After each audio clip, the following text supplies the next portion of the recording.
Gay days at Disney. Yay! All right.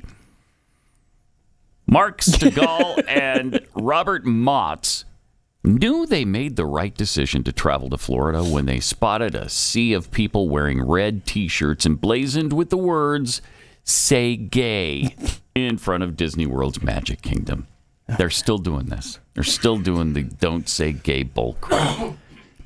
The partners from Galesburg, Illinois, have been coming to the annual Gay Days celebration at Disney for years and ultimately decided they weren't going to let travel advisories, new state laws targeting the LGBTQ community, and a bitter public feud between Florida Governor Ron DeSantis and the entertainment giant keep them away. We're here because it's Gay Days. It's that simple, Stegall said. Disney welcomes everybody. Maybe the governor of Florida doesn't, but Disney does, which is fascinating because why are there gay days at Disney? Are there days during the calendar year where gays are not welcome at Disney? Right. Are there straight days at Disney? No, there sure aren't. So why are there gay days? Isn't every day a day that gays can show up at Disney just like heteros? Gay, straight, doesn't matter. You can go to Disney if you want. They don't do a check at the gate there to say, hey, whoa. You look a little effeminate. Yeah, sorry. You got to wait till June. June 1st is your day. All right, we'll see you next week. So ridiculous. It's okay. Mm-hmm. It doesn't matter that there's any fairness here or equality. It's just we're just going to celebrate gayness and we're not going to stop. Yeah, so, and you're going to like it too. You are going to like it, or you're a hater. And you better wear something rainbow colored attire. Oh yeah, this month. You'd better, because we've also appropriated the rainbow. Which is irritating as well. Yeah. The massive Pride Month gathering marked a show of defiance this weekend in a state where librarians have been pulling gay-themed books off the shelves. Teachers are no longer allowed to discuss gender identity or sexual orientation, and many LGBTQIA2+ families feel under attack. Oh, geez. Organizers said reservations at the host hotel came in slower than normal. One event, the Taste of Gay Days, was scratched after restaurants voiced concerns. I tell you. Now, let me ask you a question about this thing in Florida with the teachers, who, by the way, they can talk about their spouse. That's a complete lie that they can't mention their spouse. But what teacher talks about their spouse at school? Right? When did that become a thing? Because it certainly wasn't when I was in school. Me either. I never heard a teacher, male or female, talk about their spouse, their family, what their background, their sexual preference, what mine should be. Never. Yeah, it was once in a blue moon you would see a teacher at the grocery store and it would be like, oh my gosh, they're actually real people? Huh, yeah, they have lives where they get food and stuff. Yeah, and now, if you don't know your teacher's kinks, right, then apparently you just, it's an odd experience then. It's the weirdest thing that is going on here. Like, we're supposed to say, oh my gosh, no, they can't talk about their spouse, and now they feel restrained from talking about their spouses or their families? I don't care about that. Why should they talk about their spouses? First of all, they can. Secondly, if they didn't, so what? Yeah, isn't that more time to teach? Right. The materials? Right. I didn't know if my teachers were married or not unless they had Mrs. in front of their name. I had no idea. Mm-hmm. They never spoke of their... And did they sit around and cry about it all day? I can't talk about my spouse in class. What? When did that start to be a thing? When? Just to make this okay and just to bash Florida and DeSantis with it. Yeah. Just to make out like, oh my gosh, these people are so oppressed now that they feel like they can't even open their mouths in the classroom. Such garbage. When are we going to start standing up and saying, no, stop it? Stop it. We don't need teachers talking about their spouses or their families. First of all, that's never been a thing. Why would it be now? Why don't you teach actual arithmetic, math, science, history? How about doing that? Let's not talk about people's sexuality. I don't want you to talk about your sexuality or mine in the classroom. Man. Boy, you talk about, remember how the debate used to be 20, 30 years ago? Should we even teach sex ed in schools? Right.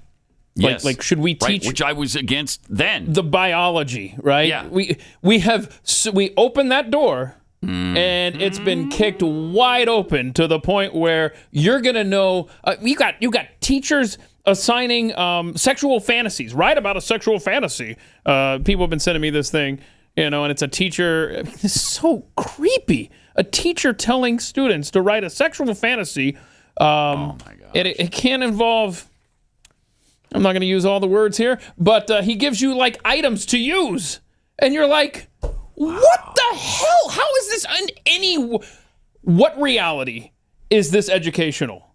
I mean, it's such a bizarro world. Nothing makes sense. You give them an inch and they don't take a mile. They take a million miles. And that's what has happened here. We gave in. Instead of teaching this stuff at home, instead of leaving that to parents, they took it and they ran with it, and they just kept going so far that, you can't even recognize our society anymore. But in recognition of Pride Month, Keith is going to walk us through how Pride is being celebrated far and wide. This should be a lot of fun. No, this is going to be fun. Forward to it. Oh, are you? Oh, good. I want you to look at this. This colorful sea of virtue signaling, all of the corporate logos, and this is just a nice. This is just a small amount. Just a smattering, right, of corporate logos. Notice all the government agencies you see up there. I see NASA, U.S. Army. There's your favorite, LinkedIn. Oh, look at the gay mouse ears. That's cute, right? So anyway, lots of good corporate stuff going on. And of course, the Biden administration is all in.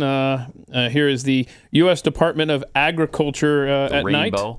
The U.S. Department of Agriculture. Jeez. That's beautiful, right? Yeah. Gay foods only. Lovely. Please, let's see. This is the Secretary of the Navy sent out a memo. I got to read some of what this said, Pat. This is incredible. The Department of the Navy joins the nation in celebrating lesbian, gay, bisexual, transgender, queer, and intersex Pride Month during the month of June. This year's widely discussed theme, this is a theme in the U.S. Navy, Peace, Love, Revolution, reflects the waves of societal transformation through which the LGBTQI+, my gosh, when you have to take a breath in the middle of an acronym, it's too long.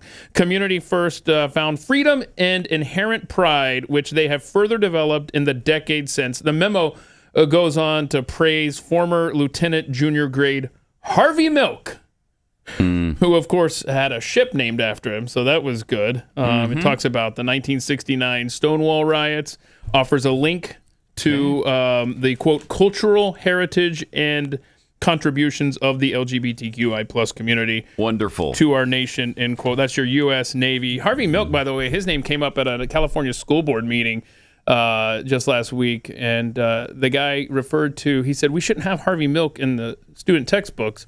He was a pedophile. And that has caused all sorts of outrage in California, all the way up to Governor Newsom. Really? What is their issue with that? Well, their issue is... Facts are facts. The issue is that you're not supposed to mention it? Yeah. So, I guess when he was in his 30s, and he started a relationship with someone that was apparently 16 at the time, right? Is the thought. Mm-hmm. So, but don't forget, there's a U.S. Navy ship named after him. Can we see the Veterans Cemetery in Biloxi, Mississippi? Got a rainbow flag at the entrance. That's beautiful, right? Now, it wouldn't be any kind of Pride Month, Pat, without getting the kids involved. Before we do that, let's see the thing Chris sent in from the Philippines. Look at this. We got to go international for this one. The priority lane, you get first to this government office if you're a senior citizen, if you're a pregnant woman, if you're a person with a disability, or if you're LGBTQ. Oh, my God. So you get right to the front of the line. I'm going to that line, and I'm going to be like, yep, I'm in priority line. Sir, are you gay? I am today. I identify as gay. I identify today. Absolutely. If it gets me in and out of here in less time, let's go. The Sesame Street, the beloved children's program, with their tweet, quote, this is the tweet, this Pride Month, let's celebrate diversity and unity and spread love and acceptance. Together, we can make the world a kinder place for all. You gotta love that. And then can we just commend Gays Against Groomers real quick here? They posted this tweet as Pride Month began. They said, there are no gay rights left to fight for. We have them all. Right. Now it's on us to and fight. Then some. Right. Now it's on us to fight for the kids who are being targeted in our name. Wow. We will protect them bit by bit and state by state until this entire agenda is burned to the ground. God bless Gays Against Groomers. Love these people. And lastly, Gays Against Groomers had a poll. They said, which of these 4 billboards should we post throughout Pride Month? Your options are no child is born in the wrong body, stop transing kids, there's no pride in mutilating kids, and option 4 is leave the kids alone. Do you have a vote there, Pat, on which one you like the most? I've got mine. Because it's a billboard and you're driving past it, I think the most readable and best message, leave the kids alone. Leave the kids alone. All right. Well, I voted for number 3 there. There's no pride, and they have it all rainbow colored, in mutilating kids. And that's one actually won. And so that's the billboard that they have now put up all over the place for Pride Month. God bless you, Gays Against Groomers. Nice. Thank heaven for them.